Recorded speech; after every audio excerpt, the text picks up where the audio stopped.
Я считаю, что абсолютно понятно, что они должны быть приняты для интересов государства. Они должны приниматься вне зависимости от того, вызывает это положительную либо отрицательную реакцию. Hi everyone, this is the Generalists, back with another video, and today we're here to talk about Putin's path from becoming a KGB spy to the president of the Russian Federation. Most of us probably know that Vladimir Putin was a KGB spy before he ended up in the highest position in the Russian Federation. Высказать слова благодарности за положительную реакцию на предложение баллотироваться мне в качестве президента России. Для меня это огромная честь. But was he a small or a big figure in the KGB back then? Was he a good spy? A clumsy spy? What did he actually do during his stint in the former security agency? Значит, вы понимаете, вы меня этим вопросом как окружили. Это очень... Да, я прошу прощения, он некорректный, конечно. Да. Вопрос...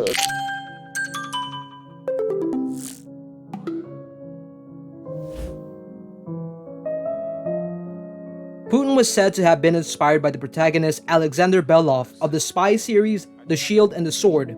Belov helped fight the Nazis.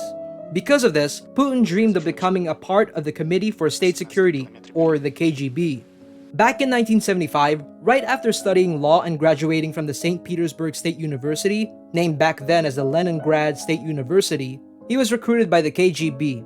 The law department was said to have been a training ground for future KGB members. Putin said that the agency actually sought him for recruitment even before he graduated. He trained at the school number 401 in St. Petersburg. He learned intelligence tactics and interrogation techniques and had physical training. The next year in 1976, he rose to become a first lieutenant. Вот нас всегда учили, что к любому партнеру, противнику нужно относиться с уважением. Это значит, что всегда нужно исходить из того, что он где-то в чем-то сильнее тебя, где-то может тебя обыграть. During his early years, he was surrounded by old staffers and stacks of papers, stuck in a gloomy office, still living with his parents without a room of his own.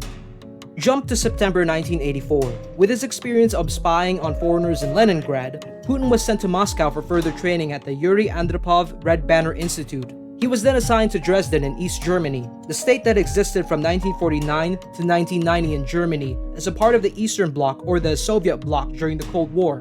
These were the group of states under the influence of the Soviet Union. In East Germany were around 380,000 Soviet troops and hordes of intermediate range missiles. The Stasi, or the Ministry for State Security of East Germany, worked closely with the KGB. The KGB outpost in Dresden was literally just across the street from the city's main Stasi headquarters. The KGB and the Stasi were close. The Stasi prepared fake passports and driver's licenses for the KGB for their cover stories as agents. People from East Germany were secretly registered as being of interest to the KGB. The amount of information that the Stasi had on citizens was said to have stretched as long as 7 miles in just this one outpost. Some of these miles were definitely typed up by Putin. Я говорю так, как есть. Вот это тяжелая правда, но она правда. Putin's specific role has never been reliably confirmed, but it could be recruiting agents. Probably searching for East Germans who had good reasons to travel abroad that could be used for false identities and cover stories, for agents that needed to link up with other agents stationed in the West. Putin was probably gathering intelligence from NATO through Western informers, probably involved with Robotron, an electronics conglomerate in Dresden, the Eastern Bloc's largest mainframe computer maker and a microchip research center. They were probably also trying to steal some Western technology. The Soviets were so far behind in that field. Some agents at the Stasi headquarters even preferred the Western computers. It is possible that some or all of these were Putin's task back then. For his work with the Stasi, Putin earned a bronze medal back in November 1987. It was said to have just been one level up from the lowest, so it wasn't that impressive of an award. His role in the KGB has always been on the sidelines. On the 5th of December 1989, Putin witnessed a mob preparing to storm the KGB outpost in Dresden. The Berlin Wall had just fallen a month earlier. The Soviet Union was in its decline. Вот это государство вы сами и формировали. В значительной степени через подконтрольные вам политические и околополитические структуры. Поэтому меньше всего, наверное, нужно кивать на зеркало. He frantically burned the KGB files and all evidence of his work, So many papers to the point that the furnace burst. He tried to call Russia, but the voice on the other end said, "We cannot do anything without orders from Moscow." And Moscow is silent. The guard at the gate ran cowardly inside, but then Putin came out, bluffing that the mob would be fired upon if they forced their way in. The mob withdrew. The East German government collapsed and Germany reunified back on the 3rd of October 1990. On the 20th of August 1991, on the second day of the 1991 Soviet coup d'etat attempt against the Soviet President Mikhail Gorbachev, Putin resigned from active KGB service. He returned to the Leningrad State University and took a job for a year and a half as an assistant to the rector, or the head of the university. He planned to write his dissertation on international private law, but he got reacquainted with and worked as an aide for his old law professor, Anatoly Sobchak. Back in June 1991, Sobchak became St. Petersburg's first elected mayor after the fall of the Soviet Union. Putin's influence grew while he worked for Sobchak, but he was still largely unknown. In the next mayoral election in 1996, Sobchak lost. Putin left for Moscow, and for reasons unconfirmed, he suddenly climbed up in his career.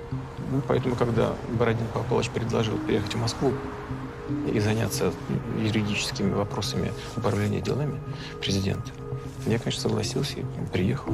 He served on the Kremlin staff under the administration of President Boris Yeltsin. He then briefly became the director of the Federal Security Service, or the FSB, the successor of the KGB. He then became secretary of the Kremlin Security Council, before being appointed as prime minister in August 1999, handpicked personally by Yeltsin himself. On the 31st of December 1999, Yeltsin resigned. Putin took over as acting president. On the 7th of May 2000, Putin was officially inaugurated as the president of the Russian Federation. From an insignificant spy, Putin now ruled the country.